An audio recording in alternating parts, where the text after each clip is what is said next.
Bonjour, présidentielle 2018 au Cameroun. Ce jeudi 19 juillet 2018 est date limite de dépôt des dossiers de candidature à Elecam. Les candidats pas encore enregistrés ont jusqu'à minuit pour déposer leur candidature à Élection Cameroun.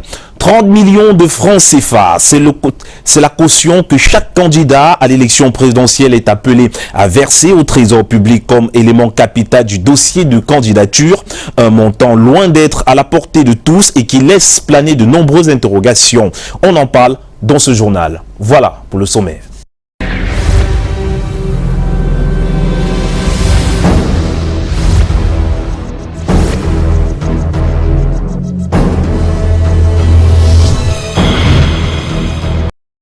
Bienvenue à tous au 13h sur Canal 2 International et on ouvre ce journal avec notre chiffre du jour qui est 1. Ce chiffre représente le premier cas de choléra détecté à Douala. Selon des informations recueillies à bonne source, il s'agit d'une jeune femme âgée de 30 ans habitant le quartier Ndorbon dans l'arrondissement de Douala 5e. Ce cas a été vite maîtrisé selon les responsables de la délégation régionale de la santé pour le littoral et des mesures appropriées ont été prises.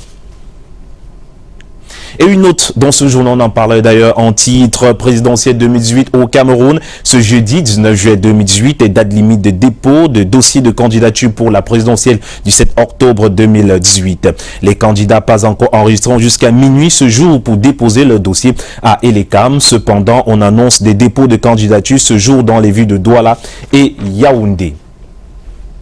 Puisqu'on parle du dépôt de candidature, Joshua Oshi, candidat du SDF à la présidentielle 2018, a déposé hier soir sa candidature, du côté de la délégation régionale Elecam pour le littoral. Une image forte, celle de la présence du chairman Nidjon Fondi, Lil Piedjou et Joseph Wapon. C'est fait. Il est sur la ligne de départ de la présidentielle 2018 au Cameroun. Joshua aussi a déposé ses dossiers de candidature mercredi soir à la délégation régionale d'Elections Cameroun pour le littoral. Un choix qu'il justifie. Le choix de Douala est tout à fait naturel. Elecam est à Deido. Deido, c'est ma base. Je suis député de Voury-Centre. C'est le cœur de Voury-Centre ici. Je ne me voyais pas en train d'aller déposer ma candidature ailleurs. Un choix du parti validé ici par la présence dans la ville de Douala du président national du SDF, le chairman Nidjon Fondi en personne. Pourquoi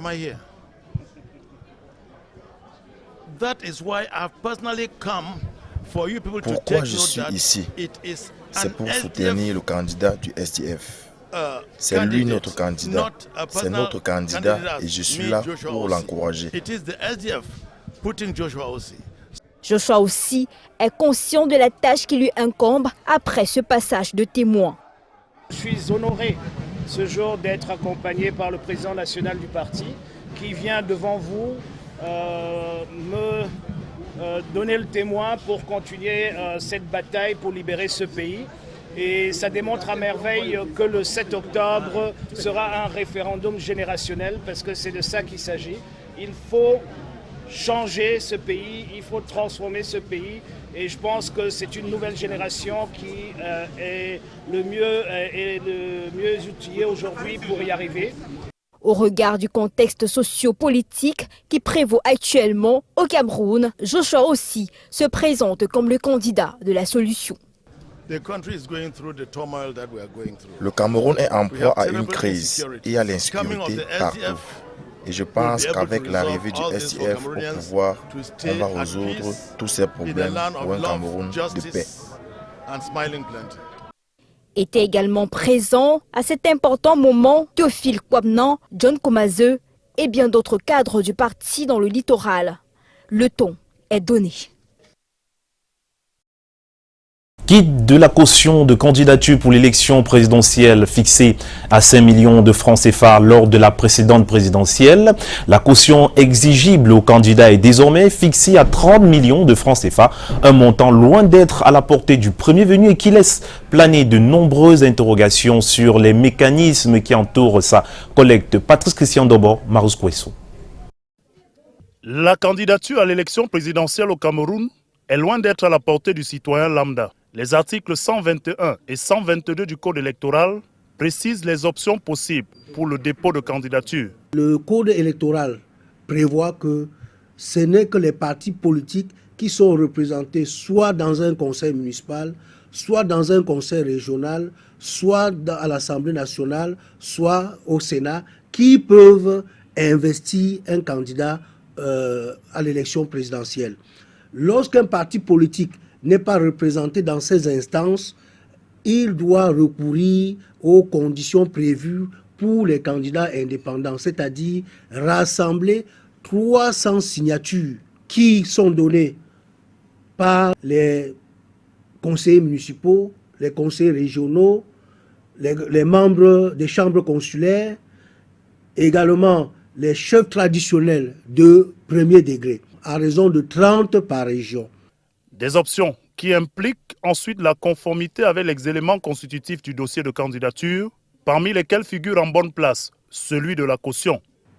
L'article 122 du Code électoral prévoit des pièces qui doivent figurer dans le dossier de candidature, dont les plus essentielles sont le certificat de nationalité, le certificat de versement de cautionnement de 30 millions au trésor public, la justification de ce que le candidat a résidé sur le territoire national de façon continue pendant au moins les 12 derniers mois, le bulletin numéro 3 de casier judiciaire qui va justifier si le candidat remplit les conditions justes de tous ses droits civiques. Des exigences qui ouvrent la voie au financement d'origines diverses avec des interrogations sur la capacité de vérification des origines de ces fonds.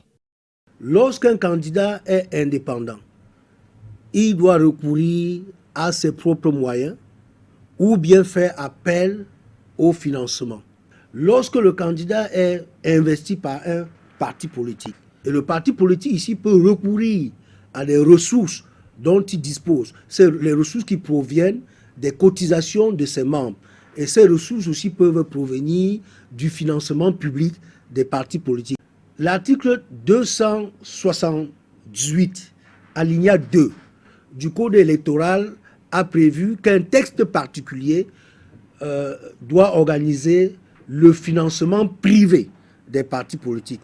Pour l'heure, comme ce texte n'a pas été pris, les candidats se font financer par le privé sans qu'il y ait des mécanismes de contrôle. Le montant de la caution qui accompagne le dossier de candidature à l'élection présidentielle au Cameroun va sans doute, en cette année 2018, être le premier filtre à la multitude de dossiers souvent enregistrés lors des précédentes courses vers le fauteuil présidentiel.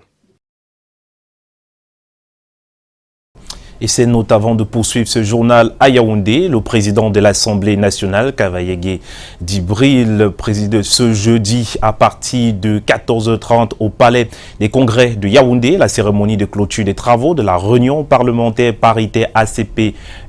Cette 16e réunion régionale de l'Assemblée parlementaire ACP-UE qui a débuté le 17 juillet dernier prend fin ce 19 juillet 2018. Les conclusions de ces travaux vous seront communiquées dans nos prochaines éditions.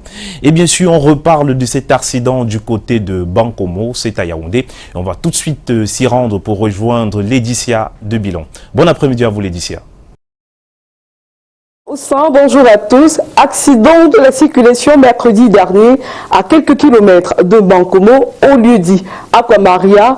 Le bus de transport d'une agence de voyage roulant à vive allure a fait un tonneau. Bilan, un mort et de nombreux blessés. Informé, le ministre des Transports s'est immédiatement rendu sur les lieux, suivant le reportage de Michel Avezor et Bertrand Thiassier. Un mort et 2 blessés graves, voilà le bilan enregistré dans cet accident de circulation. Ici à 2 km de Bankomo, au lieu d'Aquamaria, mercredi dernier, un bus d'une agence de voyage en provenance de Douala roulant à vive allure va se heurter dans sa course à un garde-fou avant de faire un tonneau. Un accident de trop qui ne restera pas impuni. Des sanctions lourdes vont se présenter, vont être adressées et des contrôles plus importants. Le ministre des Transports, dépêché aussitôt sur les lieux, fait un diagnostic des causes de cet accident. Cet accident se serait produit pendant qu'il pleuvait. Donc on peut supposer que la chaussée était glissante. Les déclarations que nous avons d'un des passagers du bus, le chauffeur livrait très vite. Donc on attribuerait également cet accident-là à un excès de vitesse. Quelques minutes après, nous assistons à ça. Une situation tragique qui, une fois de plus, appelle à la prudence des uns et des autres sur les responsabilités liées aux conditions de transport. J'attire donc l'attention des agences de voyage. On leur demande plus que jamais qu'en période de vacances, qu'ils soient extrêmement vigilants. Aux sociétés qui délivrent les attestations de visite technique, parce que nous allons contrôler, de ne pas délivrer des certificats de complaisance, quelles que soient les menaces que vous pouvez avoir. Sur les lieux, un autre chauffeur de la même agence de voyage pris dans les mêmes conditions. Les routes défectueuses, véritable problème de cette agence de voyage. Les blessés de cet accident sont actuellement pris en charge à l'hôpital central de Yaoundé, où le ministre Ngale Bibé lui-même les a rendu une visite de réconfort. Autour du président du Conseil constitutionnel et les CAM, la société civile et les partis politiques réfléchissent depuis hier sur la vulgarisation et l'assimilation des dispositions légales sur l'organisation des élections au Cameroun. Le séminaire est organisé par l'Organisation internationale de la francophonie. Compte rendu, Rodrigue Tonguet et Samuel Bonis. L'Organisation internationale de la francophonie remet ça. Ce mercredi, l'OIF réunit les acteurs du processus électoral camerounais pour un séminaire sur l'appropriation des textes électoraux. Et contrairement à la dernière fois, en octobre 2011, c'est sous les auspices du Conseil constitutionnel, opérant depuis le début de l'année seulement, que la rencontre se tient. Au moment où le tocsin de l'élection du président de la République a déjà sonné dans notre pays, avec la convocation du corps électoral pour le dimanche 7 octobre 2018 et la base des dépôts de candidature en cours, qui invite les différents acteurs de cette consultation, connue comme la mère de toutes les élections, à une grande maîtrise et à la stricte observance des dispositions légales qui régissent leur secteur d'intervention respectif. L'organisateur du séminaire qui réunit les CAM, le gouvernement, les partis politiques et la société civile espère pouvoir impulser l'organisation exemplaire du scrutin du 7 octobre prochain. C'est un processus qui est régi, n'est-ce pas, par des règles. Et pour bien les appliquer, il faudrait pouvoir assurer la compréhension commune de ces règles par l'ensemble de ces acteurs et surtout, en ce qui concerne notamment les institutions, contribuer à créer entre ces institutions des passerelles de collaboration. Parce qu'avec des passerelles de collaboration, on peut plus facilement éviter les divergences de vues et les interprétations qui pourraient être de nature à créer, n'est-ce pas, des obstacles au bon fonctionnement du processus. Pendant 2 jours de séminaire, il sera question de revoir les dispositions communes de gestion des consultations électorales au Cameroun ou revisiter les missions et moyens de l'ECAM. C'est par une audience tenue ce 18 juillet 2018 au ministère des Finances que s'est achevée la série de séances de travail entre la suite officielle de son Altesse Éminentissime et Louis-Paul Motesi, ministre des Finances au Cameroun. Les détails de cette rencontre dans ce reportage. Le ministre des Finances, Louis-Paul Motesi, reçoit en audience ce 18 juillet 2018 les membres de la délégation de son Altesse Éminentissime, Franck Giacomo Dalla Torre del Tempio di Sangenito, grand maître de l'ordre souverain de Malte. Le comte Thierry de Beaumont, président de l'ordre souverain de Malte France, et Dominique Arthur, directeur des affaires internationales du dit ordre, se sont entretenus durant une demi-heure avec le ministre des Finances du Cameroun. Au menu des échanges, les relations économiques entre le Cameroun et l'ordre de Malte. L'échange des présents entre lui, Paul Motazier et ses hôtes a mis un terme à cette rencontre. Le ministre des Enseignements secondaires a effectué une descente hier dans certains établissements privés de la ville de Yaoundé, Nalova Lyonga, suite à l'arrêté ordonnant fermeture des établissements clandestins, a voulu se rassurer qu'ils l'ont respecté. Après avoir fait le tour de 2 structures, la patronne des enseignements secondaires leur a donné un sursis de 2 ans pour se mettre en règle, notamment en termes d'espace de jeu ou encore d'infrastructures sanitaires. Je vous propose d'écouter Boniface Bainola, secrétaire chargé de l'enseignement normal au ministère des enseignements secondaires. Nous avons effectué avec Madame le ministre 2 descentes ce matin. À la première étape, vous convenez avec nous que l'espace était très étroit et la dame a promis d'élargir. Et il n'y a pas d'infrastructure sanitaire, notamment au niveau des toilettes. Et puis l'espace pour le sport manquait. Il était de bon ton de lui accorder un délai de 2 ans pour qu'elle puisse se mettre en règle. Ici, je crois, on a été convaincu que c'est le type d'école qu'on souhaite pour les jeunes. C'est des problèmes administratifs, c'est des détails à régler. On est satisfait de l'environnement global et je crois que on souhaite que les autres aillent dans ce sens. En sport, les athlètes à déficience physique ont pris part à la toute première édition du tournoi tennis sur fauteuil qui s'est tenu du 9 au 18 juillet ici à Yaoundé, une édition qui a vu la participation des Français. Le ministre des Sports et de l'Éducation physique a présidé hier la cérémonie de clôture. Les détails avec Alain Ghislaine Kanga et Hubert Noutier. Du tennis sur fauteuil roulant, les amoureux de la discipline en ont eu plein la vue au Zakarinoa Country Club pendant une semaine à l'occasion de la première édition du tournoi tennis sur fauteuil. Nous voulons que ce projet se pérennise pour le bonheur des athlètes déficients physiques de notre pays et nous allons tout mettre en œuvre pour aider ces jeunes à croire à leur potentiel, à croire à leur avenir. Le public qui a répondu massivement présent à cette toute première édition a pris plaisir à vivre plus de 40 matchs, même si le spectacle a été perturbé par d'un bruit. Le tournoi a été assez important, on a quand même fait 42 matchs en 3 jours, donc c'est assez intéressant. Après, malheureusement, les conditions atmosphériques font que le tournoi ne pourra pas aller à son terme, parce que là, on ne pourra pas reprendre. Donc malheureusement, cette première édition du tournoi de Yaoundé n'aura pas de vainqueur. Malgré tout, l'organisation du tournoi a été un succès. Le ministre des Sports et de l'Éducation physique, par sa présence, est venu apporter son soutien. Ces athlètes vont également bénéficier du fruit du partenariat avec la France. On a réussi à collecter en France 9 fauteuils de tennis et 23 fauteuils de ville pour les athlètes. Ces fauteuils sont en cours de transit. Ils vont arriver normalement d'ici quelques jours à Douala. Un peu plus tôt, ces athlètes ont également bénéficié d'un stage de formation de 5 jours donné par une délégation française. C'est avec cette information que nous retournons l'antenne du côté de Douala pour la suite et la fin du 13h.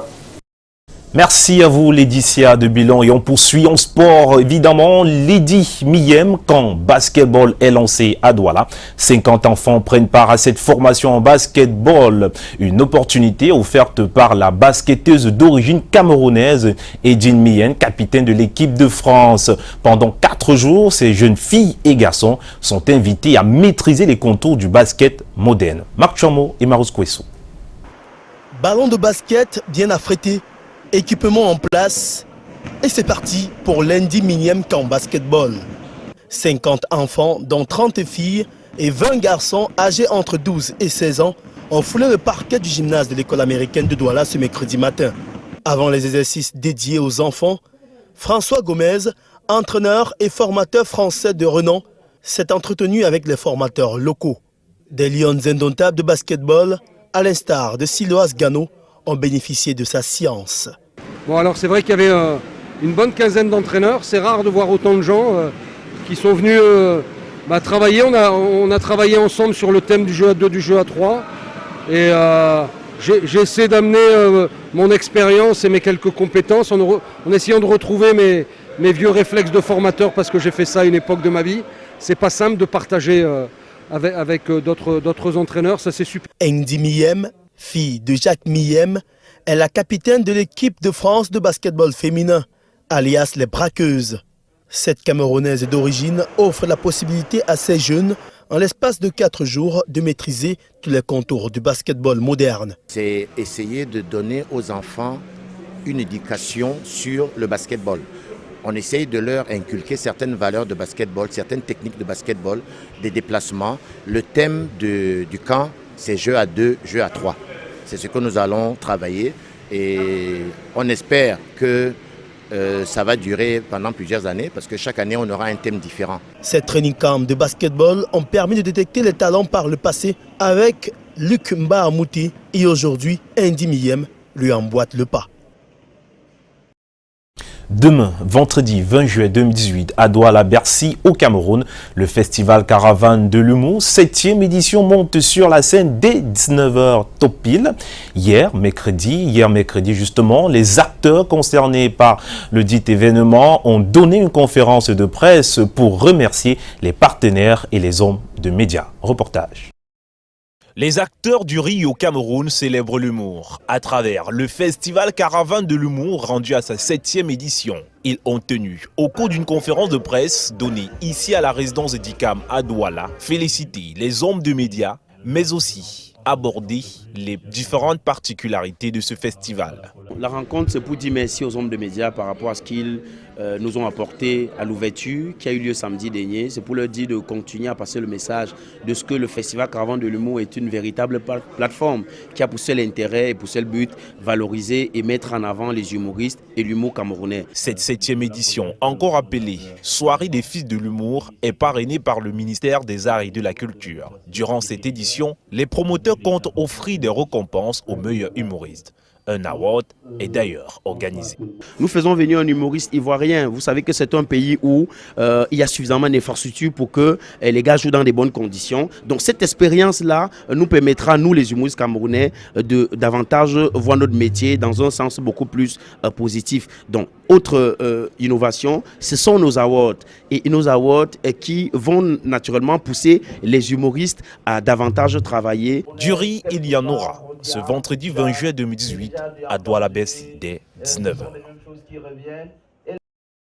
Avant de refermer ce journal, revenons sur l'actualité concernant son Altesse éminentissime Frangio Como Dale Torre del Tempio di Sanguinetto, grand maître de l'ordre de Malte qui est en visite ce jour à l'hôpital Saint-Jean de Malte de Njombe, situé dans le département du Mungo, région du littoral. Comment s'est préparé l'accueil du grand maître de l'ordre de Malte à l'hôpital Saint-Jean de Malte? Voyons cela avec Lille Piedjou et Luciano Djankou. L'arrivée du grand maître de l'ordre souverain de Malte se précise à l'hôpital Saint-Jean de Malte de Njombe, situé à 80 km de la ville de Douala. Sur l'axe qui mène à cet hôpital, des techniciens installent des banderoles annonçant ce grand événement, sous la supervision du directeur de l'hôpital et son staff. Dans un coin, c'est la répétition des hymnes des deux pays.